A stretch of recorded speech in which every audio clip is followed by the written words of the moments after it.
Tere head kuulajad, digisaade alustab täna 28. veebruari saatega aastal 2022 ja oleme tänases saates kolmekesi. Saatejuhid Hans Lõugas, Henrik Roonemaa ja meil on külas Priit Talv ja kahjuks raamistab ka meie tänast saadet konflikt Euroopas. Mis konflikt? Venemaa kallaletung Ukrainale ja sõda Euroopas.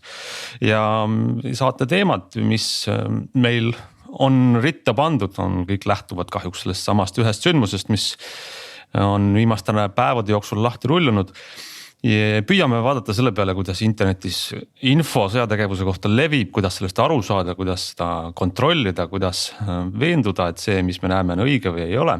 Aga vaatame ka lähemalt selle kohta ja arutame seda, kuidas võiks maailmakorra muutus, mida me ootame, et Venemaa jääb isolatsiooni tehnoloogia rindel siis realiseeruda, kuidas lõigatakse Venemaa ära lääne tehnoloogiast või mis mõju sellel võiks olla ja kindlasti ka veel. Ja oluline on saate alguses ka öelda ära, et viimastel päevadel juhtuvad siin võib-olla minutitega mingisugused asjad, mis panevad kogu pildi ja olukorra situatsiooni nii Ukrainas, Euroopas, kogu maailmas teistsuguseks, siis meie salvestame seda saadet pühapäeva õhtul ja teeme praeguse teadmise kohalt neid kommentaare, mida me oskame teha.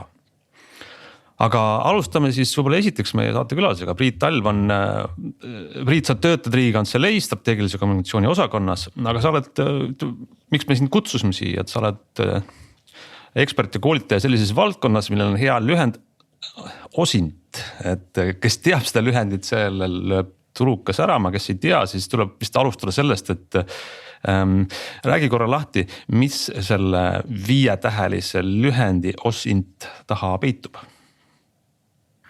See on päris keeruline on seda seletada täna, et see lühend, mis tähendab Open Source Intelligence, ta iseenesest on jäänud võib-olla sellist avalike allikate luurest, aga täna me avalikus ruumis ja tsiviilkäibes ei lähegi enam luuramisest, vaid pigem avalikult internetis või muus inforuumis olevast infost, selle otsimisest, selle töötamisest ja kõigest sellest.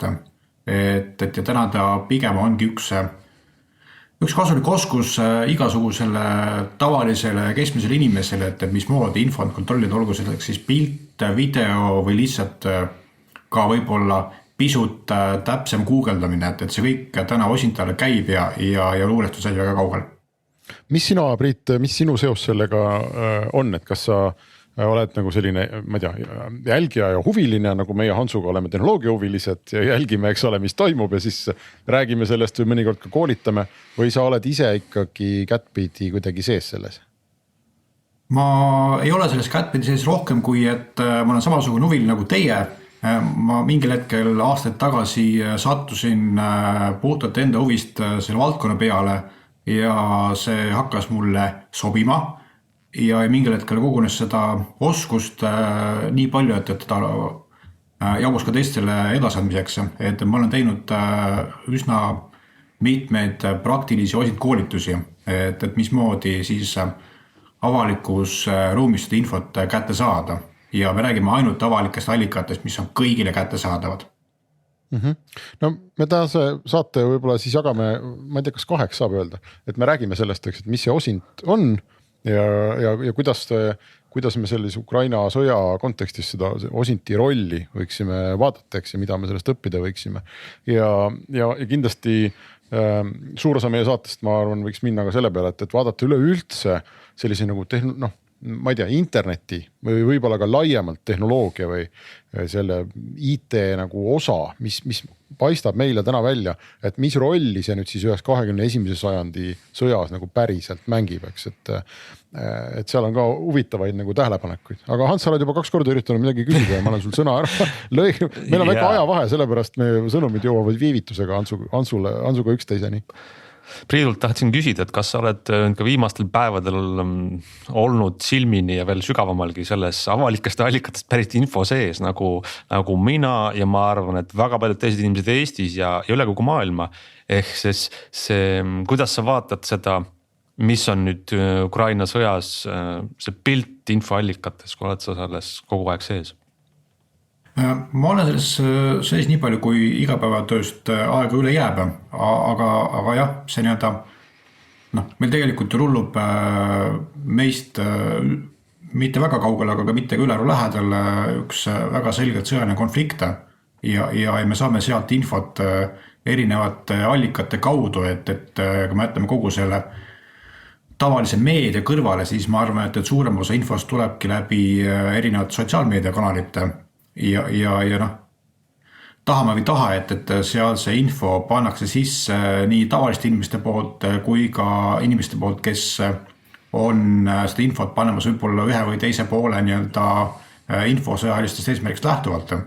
Ja see paneb väga sügava pitseli sellele, et kuidas sellesse infosse peaks suhtuma. Mida, Priit, kui palju me saame täna usaldada seda, mida me loeme selle sõja kohta, eks ole, loeme seda, ma ei tea, mõnest Eesti uudisteportaalist või mõnest lääne omast, mida me loeme Twitterist, mida me loeme mingitelt inimestelt, kes ma vaatan, kirjutavad oma säutsude alla suurelt confirmed ja hiljem tuleb välja, eks, et see ei olnud üldse mitte confirmed, ehk siis et asjad ei olnud üldse mitte selged, ei olnud üldse mitte nii, et see sõjaudu või fog of war, nagu öeldakse inglise keeles, või see mõlema poole stratcom või nagu sõnumi sättimine, see on nagu väga tugev. Kas sellistes oludes on ju päris raske nagu toimetada või on ju päris raske nagu sotti saada, et mis siis nagu päriselt toimub ja kas see üldse on võimalik ja kas me üldse kuidagi peaksime seda ambitsiooni üldse praegu sinu arvates omama? Ma arvan, et see udu on seal ümber üsna tihe, et ja mis veel nagu annab nagu mõjutust on see, et kogu see konflikt rullub ju väga kiiresti. Ehk et mis võib-olla tihtipeale ka meediaväljaannetel ei anna väga pikka aega mingeid asju kontrollida. Aga ikkagi ma arvan, et kui selles kiires infovoos midagi või kuskilt nagu pidepunkti otsida, siis tõenäoliselt on see esmalt ikkagi meediaallikad, kelle puhul me eeldame, et nad on professionaalsed, nad kontrollivad enda edastatavat infot. Teine ots on see, et kindlasti on ka täna ju mitmeid nii-öelda mitte traditsionaalse meedia ajakirjanikke, kodanikuajakirjanikke pigem on ju, keda me kipume usaldama, olgu see siis Bellingcat või mõned sellised. Ja seal me juba ka jälle nagu teame, et okei, panid sellise info üles, et tõenäoliselt on see õige, tõenäoliselt on selle nagu kontrollimiseks aega pannud. Ma pean siit kohe ühe sükse põike tegema, mitte põike, aga juhtumit kirjeldama, kus ma ka jälgisin viimastel päevadel sündmust ja siis nägin üht teadet autoriteetsest allikast.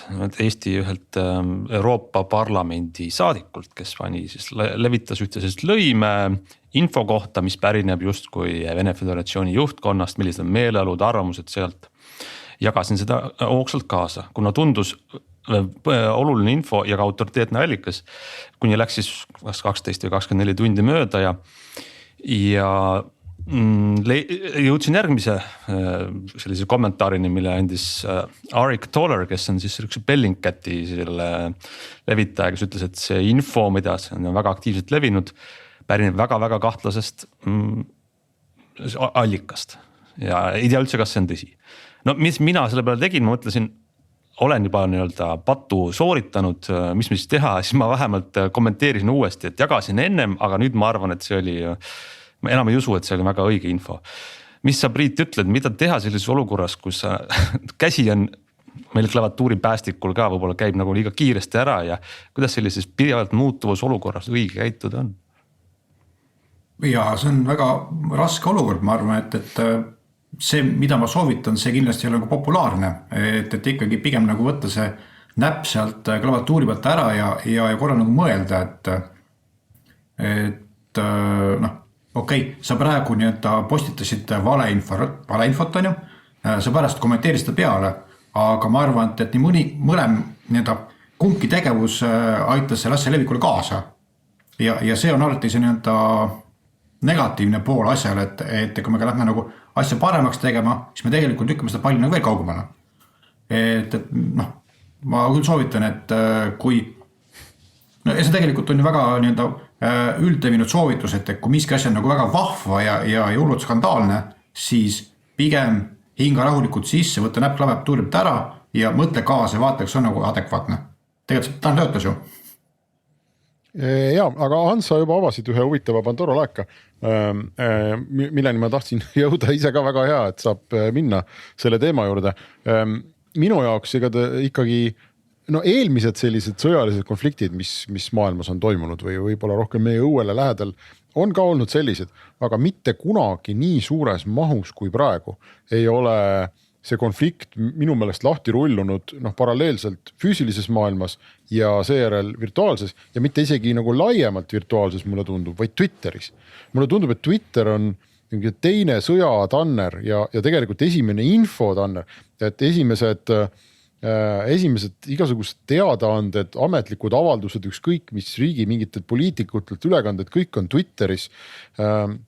Ajakirjanikud, enne kui üldse mingi artikkel kuskil Financial Timesis ilmub, on see korrespondent kuskilt Moskvast või Kiievist või kust iganes jõudnud 40 tweeti kirjutada ja pikad tweetilõivad ilmuvad, kõik suhtlevad üksteisega.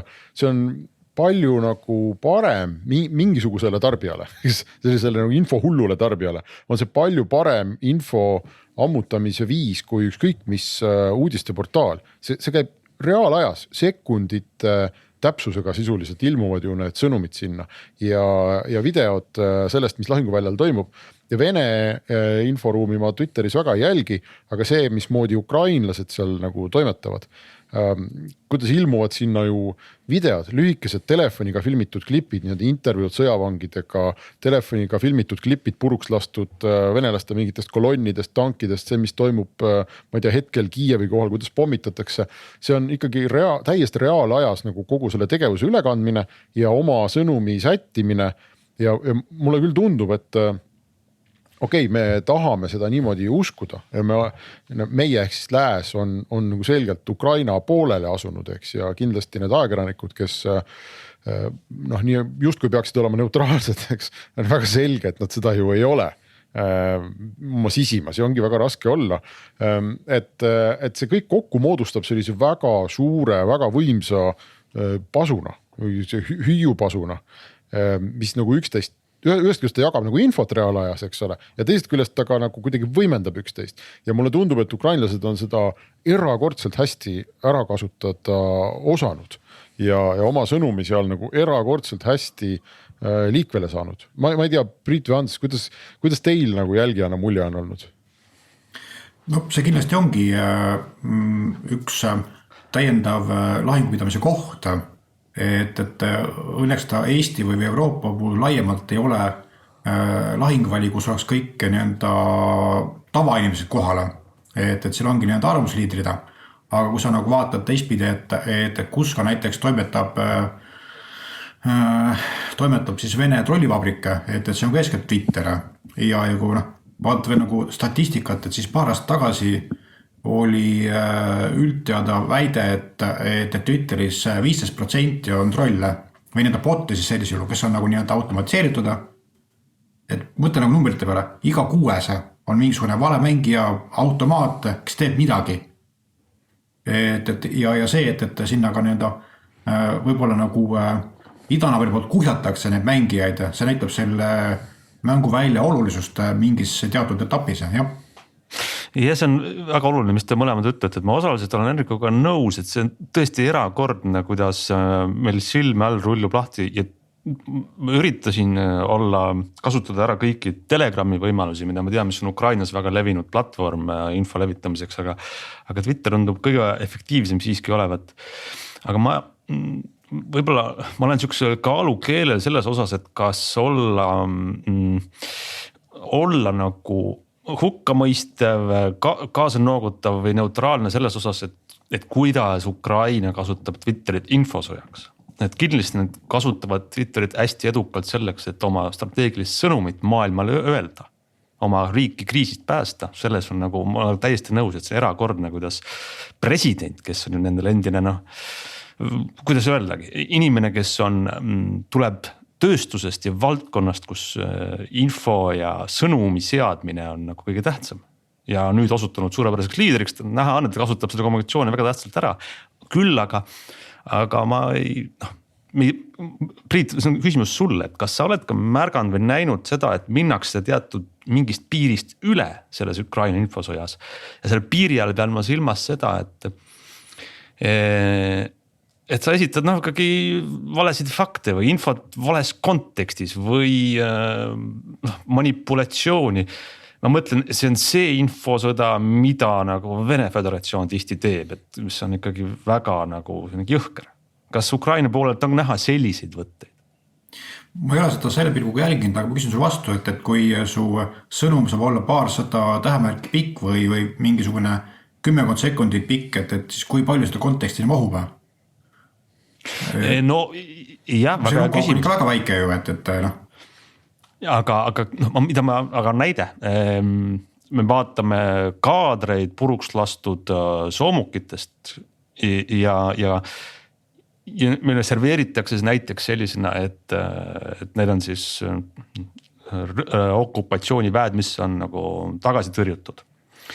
Ja see kõik annab sihukese väga tugeva mobiliseeriva sõnumi Ukrainas. Aga selline kriitiline skeptik küsib, et kas need kaadrid on tõesti praegu, on need värsked, on need õiged ja mul ei ole praegu mingit põhjust kahelda selles, aga ma küsin sinult, et kuidas me peaks nagu kriitilise pilguga suhtuma selles?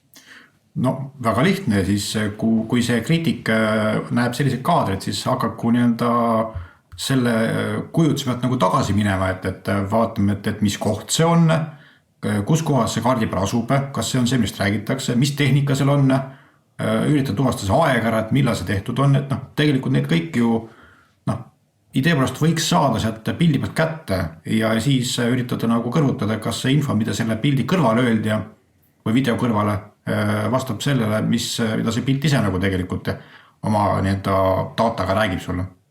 Aga kas see on nüüd see tähtis, sel hetkel, kui lahingud käivad, eks, nagu tohutult aktiivne sõjategevus ja need tweete tiksub kogu aeg peale. Iga kord, kui sa Twitteris refreshi teed, on jälle 10 tükki juures, eks.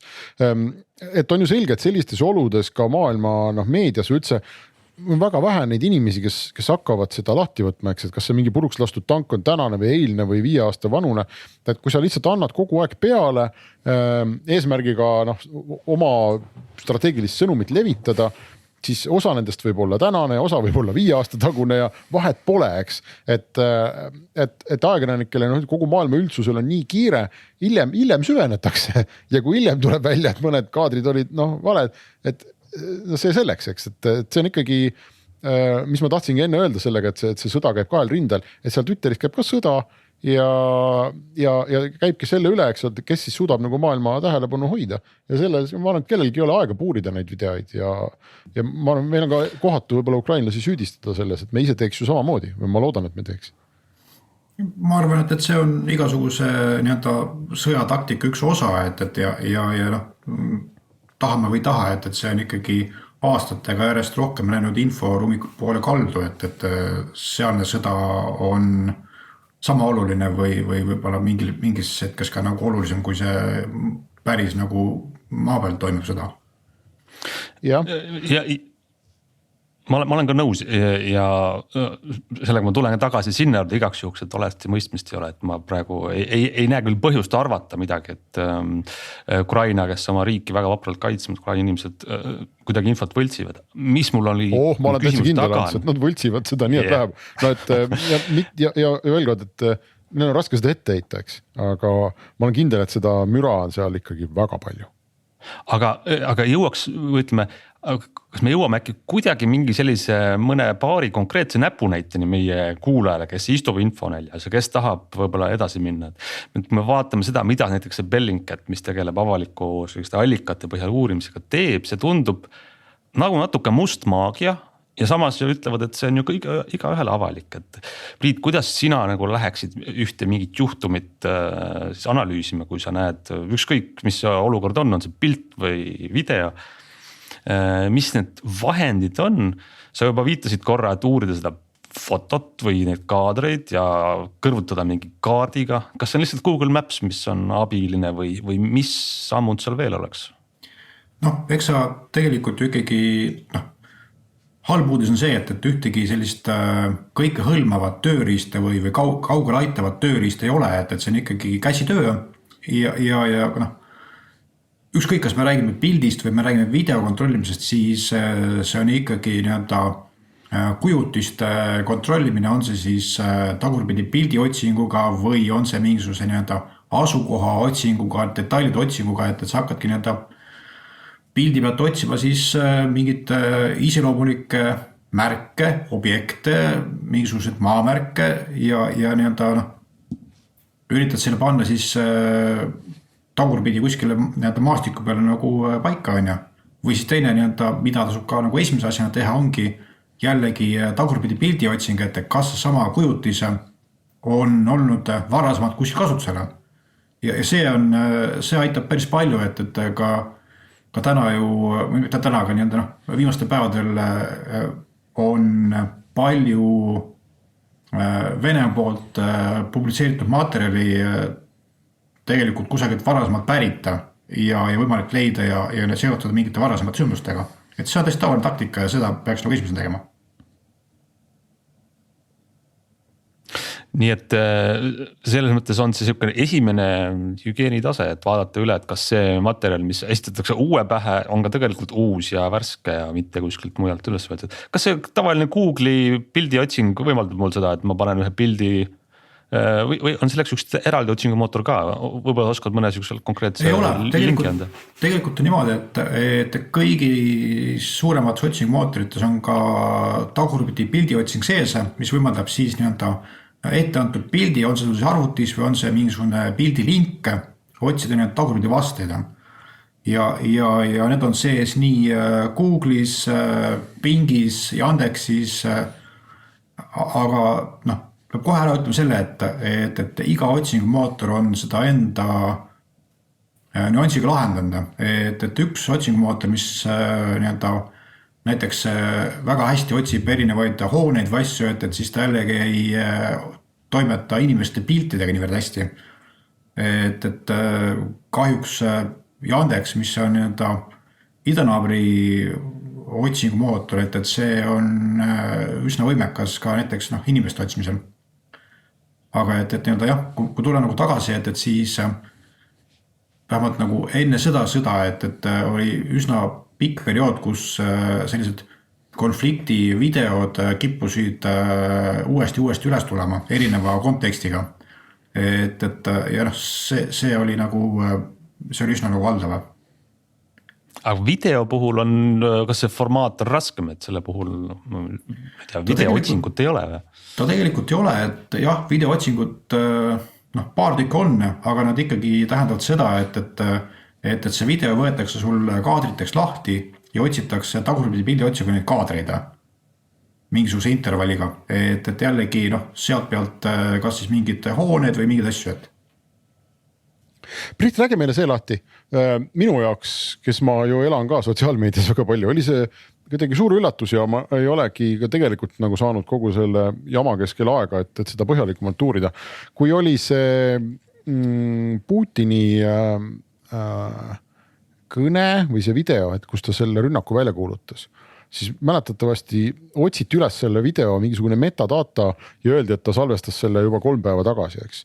Ja nüüd ma just vaatasin, see sama pühapäeva õhtu, kui me salvestame, üks pool tund aega tagasi vist ilmus see video, kus ta siis pani Venemaa tuumajõud kõrgendatud valmisolekusse ja siis oli keegi juba Twitteris kirjutanud, et tegemist oli 12. duubliga ja salvestus oli selleks hetkeks kestnud 2 tundi. Ja see on nüüd see koht, kus ma ei tea, et kas see oli trollimine või oli see nüüd jälle mingi koht, kus ta selle metadata, eks ole, välja otsis või nagu oli nende ise hakanud rahvavabariikide juhtidega, eks, kes olid ka või need olidki vist need, mis olid mitu päeva varem salvestatud. Ühesõnaga, kas siis on mingisugused sotsiaalvõrgustikud või mingid kohad internetis, kus see metadata on nagu väga hästi näha ja kes iganes tahab avalikust lollitada, peaks teadma, et mingites kohtades, mingites võrgustikes on see näha ja mingites ei ole või kuidas see käis?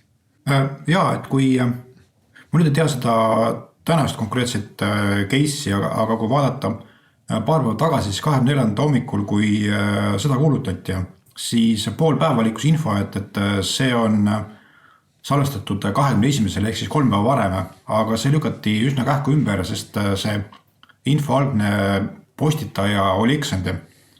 Jah, küll, aga nende isakanud moodustiste juhid, kes tegid oma nii-öelda avaldused 18, kui ma õigesti mäletan, siis nende mõlema videod metadata tõesti näitas, et nad olid filmitud 16. Ja olemata nüüd detailidega väga kursis, kui ma õigesti mäletan, siis tuli läbi Telegrami kanali, mis siis säilitab selle metadata info.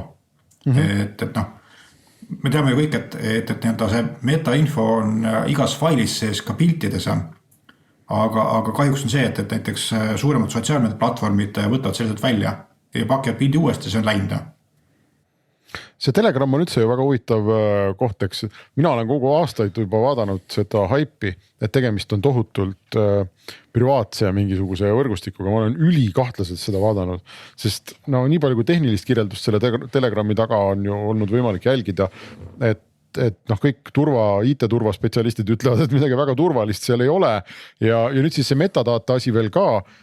Mida me sellest Telegrami projektist nagu arvama peaksime, et noh, et kui andekad Venemaalt ära jooksnud programmeerijad tahaksid teha tõeliselt turvalist ja privaatset sõnumivahetusprogrammi, siis ma usun, et nad oskaksid seda teha. Eks see asi ei ole, minu mõistuse järgi ei saa olla asi selles, et nad ei oska või neil läks meelest ära.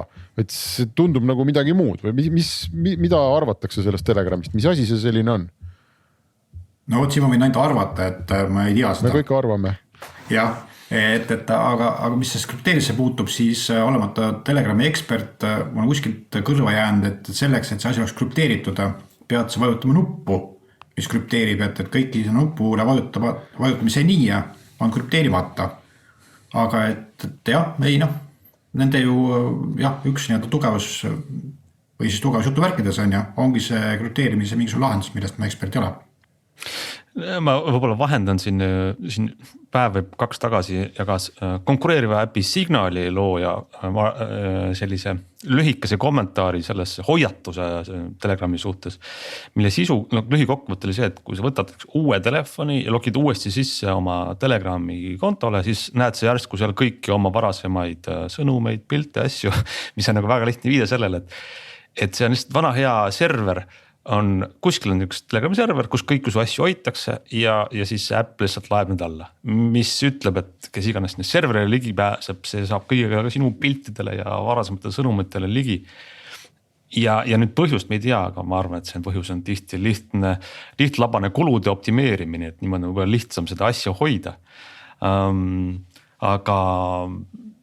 Aga ta on populaarne sellegi poolest ja mul tundub, et see populaarsus on Telegrami sellistes kanalites või kanali moodi info edastamise listides, et sa saad siis vaadata mingisugust kasutajat, kelle kanalis võib olla 1000, 10 000, 100 000 inimest ja see on väga selline hõlbus info edastamise viis. Eriti nagu ka Valgevenes näiteks on olnud ja Ukrainas ja Venemaal ka, kus tavaline veebisait võib-olla pannakse lihtsalt kinni.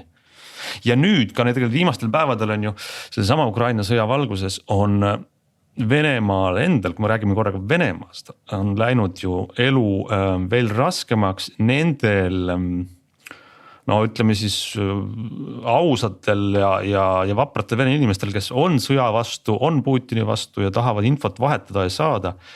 Ehk siis viimased teated on selle kohta, et Twitteri selline ligipääs on tehtud väga raskeks, kui mitte päris kinni pandud. Parandage mind, kui ma eksin, aga minu arust Facebook on veel saadaval Venemaal. Aga kokkuvõttes liigub nagu olukord sinnapoole, et Venemaa püüab sellist Hiina interneti endale teha. Ma korra põikan vahele, et ilmselt need nii-öelda suhtlusvõrstukke kinni pannakse, sest midagi on nüüd juba nagu teinud ka Facebookiga, aga see tasub ka vaadata, et mis nii-öelda viimasele püsti jääb, et see on siis kõige nagu aktiivsemad Kremli kontrolli alla. Jah, see on väga loogiline, sellepärast, et see mis püsti on, selle kaudu veel on võimalik siis suhelda. Kuigi on ka märke, et näiteks VPN-i ehk siis privaatsustehnoloogia veel toimib põhimõtteliselt Venemaa võrkudes, mille kaudu saab lääne internetti, nii et see on nagu tegelikult positiivne. Ehk siis suures plaanis on ju selline märk positiivseks muutuseks see, kui ikkagi Vene inimesed, peaksid saama siis objektiivset infot maailma kohta. Ja kui neil kunagi kuidagi kohale jõuab, siis see on nagu eeldus selleks, et neil tekib ka õige pilt maailmast. Tahtsin ühest teemast veel rääkida ja me oleme nüüd sellest Twitterist siin kõvasti rääkinud, aga on täpselt teine, mulle tundub sama oluline sammas, mis on ja mille üle ma ise ka olen imestanud siiamaani, on see, et side on püsti Ukrainas. Me võtame seda võib-olla nagu iseenesest mõistetavana, eks ole, et Zelenski saab muudkui tweetida ja muudkui helistada igale poole ja kõik helistavad talle ja et Kiievist upload itakse neid videosid igale poole. Aga see tegelikult ei pruugiks ju üldse niimoodi olla. Ja ühest küljest see minu meelest näitab, kui kohutavalt oluline on see, et side iga hinna eest oleks püsti.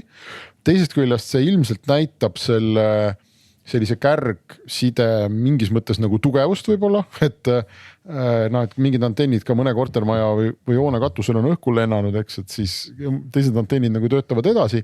Aga kolmandast küljest see paneb nagu küsima, et huvitav, kas see on kuidagi kogemata niimoodi või on see ukrainlaste poolt, et kas nad on teinud midagi selleks, et see side iga hinna eest tõesti nagu püsti oleks nii kaua.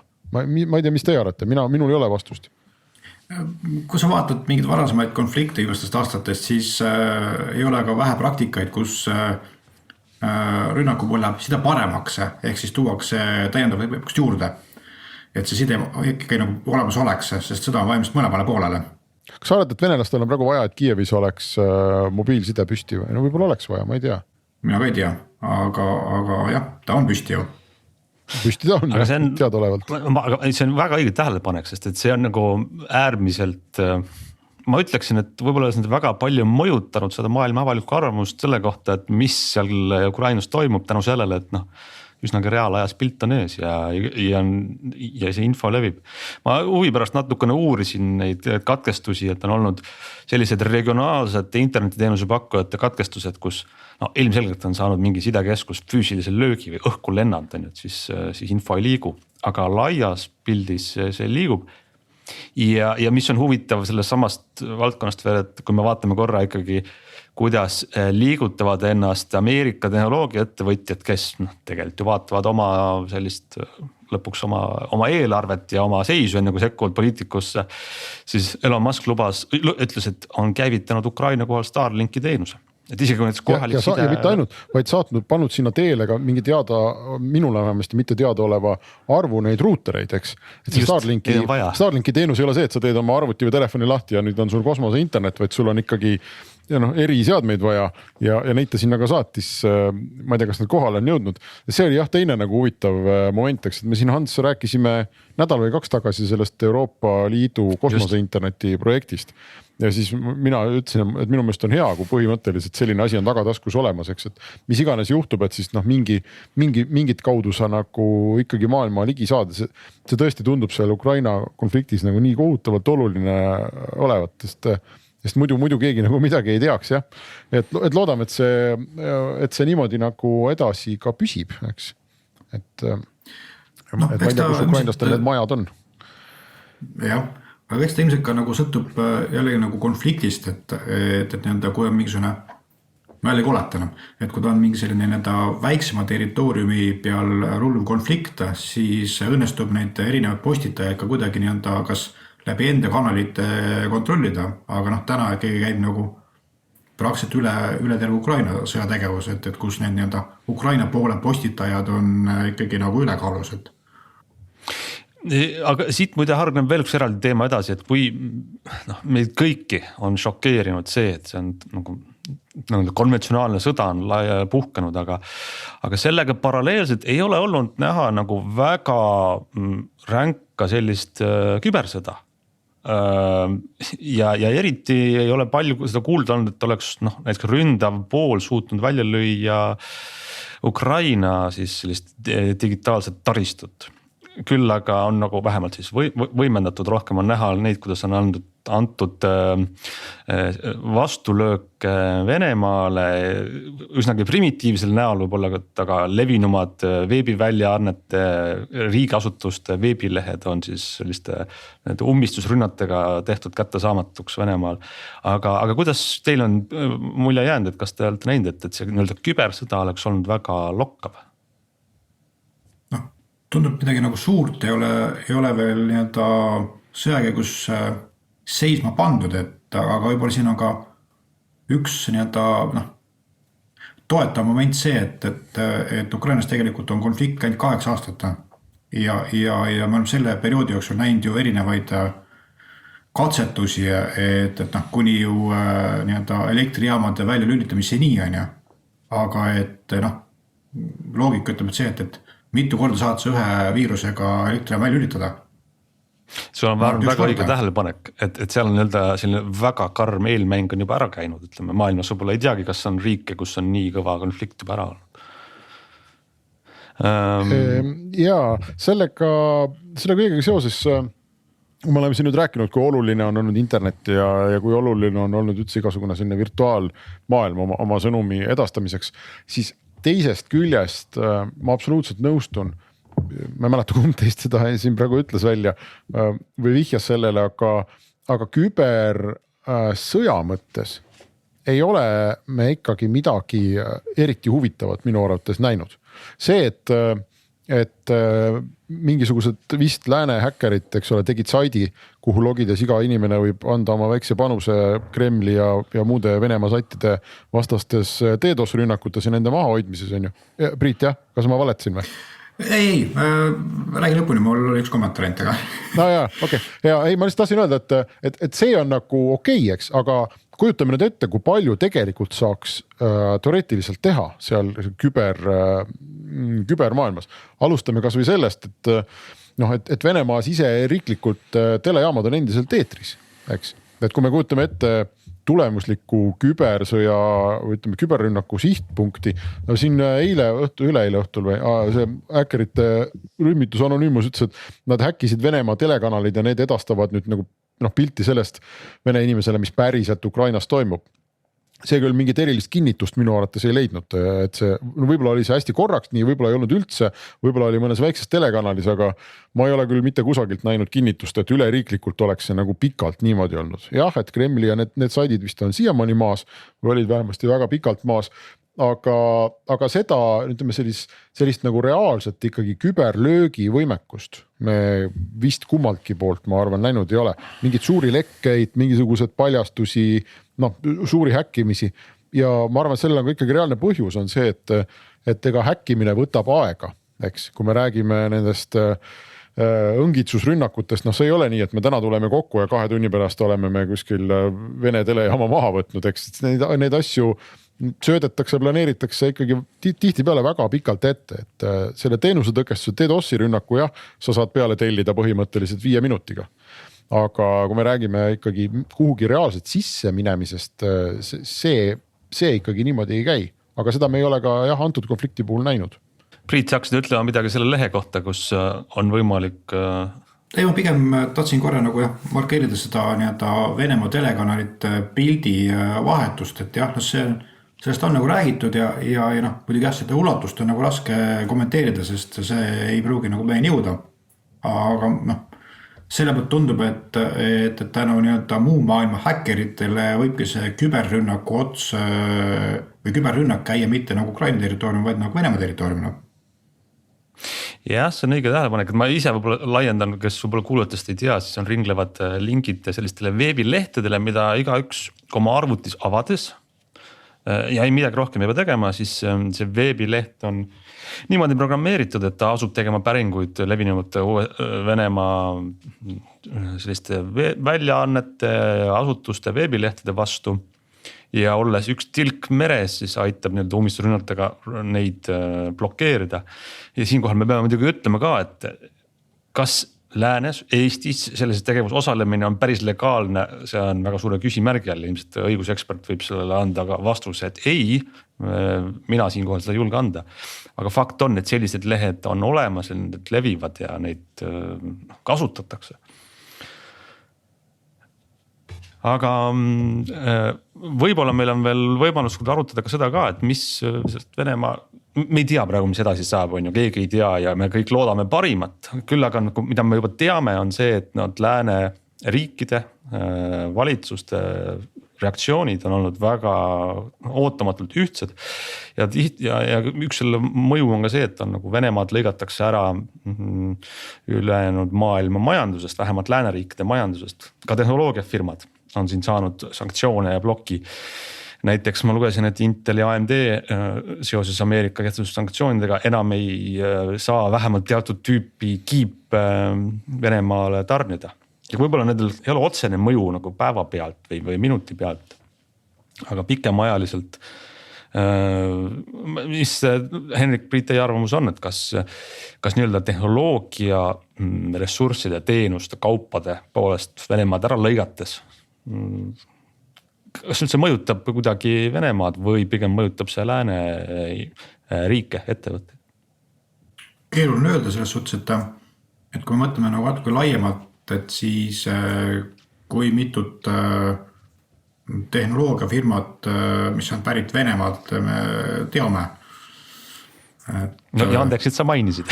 Jaa, aga mõtlen seda seadmeid kui selliseid, et seal ikkagi vist nad väga nagu turgu ei juhi. Jah, ma mõtlesin ise ka selle peale, kui need uudised tulid, et tegelikult on ju ülisuur võim, kui me räägime siin majandust või inimeste elu halvavatest sanktsioonidest, eks. Pikalt arutati selle Swifti pangandussüsteemi üle, aga põhimõtteliselt 2 suurt nuppu on, üks on USA's Google'is, teine on USA's Apple'is, et no, neil on võimalik neid nuppe, ma arvan, ka tehniliselt täiesti vajutada ja kuigi see läheks vastuolu tõenäoliselt kõigi nende enda sisemiste paberite ja lubaduste ja teenuse tingimustega, eks, siis põhimõtteliselt on võimalik neil, ühest küljest neil on võimalik Venemaal lihtsalt välja lülitada või seadmed, mis iganes, eks ole, nad teavad ju üle maailma, kus inimesed on, tegelikult nad teavad, kes need inimesed on mingi maani. Et kui nad tahavad, neil oleks võimalik lihtsalt vesi peale tõmmata sellele asjale või iPhone'id pimedaks teha, eks ole, Venemaal. Teisest küljest see kindlasti lööks väga valusasti just nende inimeste pihta, keda me Venemaal tahame mõjutada, nende võimele hankida informatsiooni sõltumatutest kanalitest, kas või läbi selle sama VPN ja BBC, Twitteri, TikToki, eks ole, mis iganes nagu koha. Ja ma seetõttu küll ei usu, et see kuidagi hea mõte oleks, kuigi, aga see võim on neil väga suur ja sellele mõeldes ma arvan, me hakkame päris hästi nagu aru saama, et miks siin selline suurem jauramine Hiina üle on käinud, et kui me lihtsalt vahetame praegu riikide nimed ära, eks ole, ja kujutame ette, et meie oleme mingisuguses olukorras ja Hiina käes on see võim vajutada seda nuppu ja meid nagu põhimõtteliselt pimedusse jätta, siis see oleks meile ikkagi väga kurb uudis või väga tõsine probleem. Ja sul on õigus ja sellepärast on võib-olla ka väga arusaadav nüüd, miks on mitmete aastate jooksul tulnud erinevaid nagu signaale Venemaalt, kus nad on harjutanud siis nii-öelda oma riikliku interneti tegemist. Ehk siis interneti killustumine on nendel selline osa julgeolekupoliitikast, ehk nad valmistuvad selleks, et kui see kord tuleb, et nad oleks võimalikult vähe sõltuvad võib-olla siis lääne tehnoloogiast, et miks on ka loogiline, et me praegu näeme seda, et on kõige karmimad sanktsioonid puudutavad majandust, rahandust, kus see vereringe on väga tihedalt seotud läänega. Ja interneti osas, isegi kui nad lõigata täiesti ära internetist, saaksid nad hakkama sellega, mis Vene võimude jaoks on nagu sobiv, ehk siis oma nagu pildi edastamisega, küll aga ei saaks tavaline Vene inimene objektiivset pilti maailmast. Nii et see on selline interneti ja isoleerimine on kasulik, ütleme siis neile, kes Venemaal on võimul, mitte aga võib-olla kõigile teistele osapooltele. Ma arvan, et see ongi väga, väga nagu adekvaatne mõte, et isegi kui Apple või kes iganes oleks valmis Venemaal asuvaid seadmeid pimedaks lülitama, siis kuhu me need inimesed suuname, et kui see seade on info saamise kanale, siis me lükkamegi nad kohaliku televisiooni vaatama või kohaliku lehti lugema, et kas see on nagu see, mida me saavutada. Tegelikult ei ole ju. Just.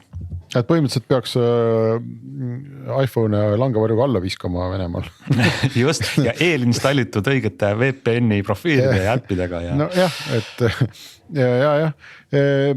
et nii palju siis sanktsioonidest, et loomulikult kui seal et mingite osad nendest sanktsioonidest, mis ei ole seotud otseselt info hankimisega, võivad avaldada ju siseriiklikult mõju küll, eks ma mõtlen siin just, ma ei tea, tööstusseadmed, kõik, mis seondub majandusega, auto osad, eks ole, kõik nagu selline muu, et me teame ju seda vana kõnekäändu, et kõik on IT või igas asjas on protsessor sees, aga see ongi nii, eks, et kõik ongi IT ja igas asjas ongi protsessor sees. Ja kui sa tahad seal midagi toota või kas või parandada ja sulle ei lubata neid riiki tuua, siis on päris tõsine jama, jah. Ma kujutan midagi ette, et kas ladatööstus paneb kiibipuudust seisma? Ei ole minu meelest see on üldse Renault'ga vist kuidagi väga tihedalt tänapäeval seotud. Aga ei ole siin eksperti, ei hakka ütlema. Ei ole jah, küll aga ma tuleksin tagasi korra ühe äppi juurde ja Priidult küsiks selle kohta, mida Henrik mainis, TikTok. Et nädala alguses või mõni aeg tahtsingi küsida, et kas sul on kogemusi ja kas sa tead selle kohta midagi, kui siis ütleme, mis on tõhus infoallikas see on, et inimesed laevad kõige muu kõrval, mis seal TikTokis on, laevad üles ka sellist nii-öelda dokumentaalselt, faktiliselt mingisuguseid videosid juhtumistest. On sul kogemusi? Tegelikult on TikTokiga seoses tegemist suure probleemiga, et esiteks seal on 100 miljonit kasutajaid, vahepeal vist isegi väideti, et juba on miljard täis, aga ma ei julge seda kinnitada. Seal on peaasjalikult noored ja mis kolmas võib-olla kõige muret tekitab on, et sealne modereerimise tase on ikkagi üsna nagu olematu, et see on olnud algust saadika. Et sellest on räägitud väga palju, eeskätt just seal olevate alaealistega nagu seoses. Aga minu hinnangul ei ole see täna väga palju paremaks läinud küll, aga ta on saanud kanalina mõjujõud juurde. Et tal on väga palju jälgijaid. Sa võid sealt kaudu jõuda väga kaugele ja kui panna veel juurde see, et see sisu ei ole mitte mingisugune igav tekst, vaid see ongi nii-öelda visuaalselt atraktiivne videomaterjal, siis ma arvan, et see on üsna niuke halb asi, kui vaadata nii-öelda info selguse mõttes.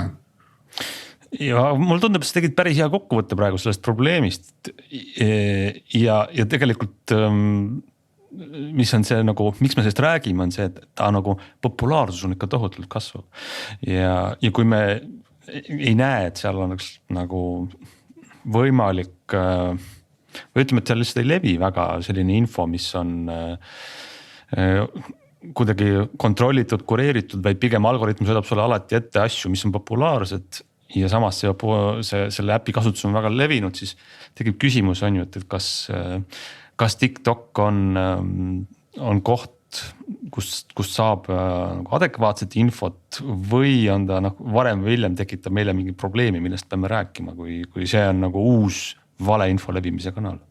Ma arvan, et seda probleemi ei pea isegi kaugelt otsima, et see probleem on meil juba nii-öelda kerimas, et seal juba levivad väga, väga verised nii-öelda sõjakaadrid ja kuivõrd see sihtgrupp on ikkagi üsna noor, et siis ja see on nii-öelda modereerimata ja kontrollimata sisu ja nagu selgitamata sisu, et mida need noored sealt näevad, et see, ma arvan, et juba see probleem nagu kerib ennast.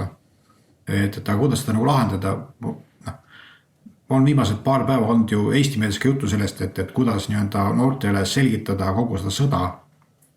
Et siis mul ei ole küll veendumust, et me suudame kõike, mis TikTokis teha on neil ära seletada, me isegi tea, mida nad näevad seda. Ja just, kas mul on tunne, et kõige halvem, mida teha saab, on nagu lüüa käega, et mõelda, et las nad vaatavad, et seal nagu nii midagi tõsist ei ole ja see suhtumine võib viia selleni, et ega see ära ei lähe, see nähtus on ju. Küll, aga me lihtsalt, kui me ei hooli ja kaasa ei mõtle, siis võib sellest tulla midagi väga moonutatud maailmapilt. Eks siin on võib-olla soovitus, et lapsevanemad teadke ja olge kursis, millega te lapsed telefonis tegelevad, aga noh, see ilmselt pädeb kuhugi hetkeni, et ma arvan, et see ülevaade on ikkagi üsna kehva.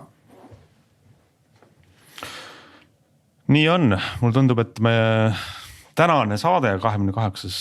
veebruar 2022 ei olnud võib-olla midagi väga rõõmustavat ja toredat rääkida, aga me peame loodetavasti aitame teil head kuulajad olla kursis, paremini kursis ja paremini orienteeruda selles infomüras, mida viimastel päevadel on palju ja tuleb ka veel.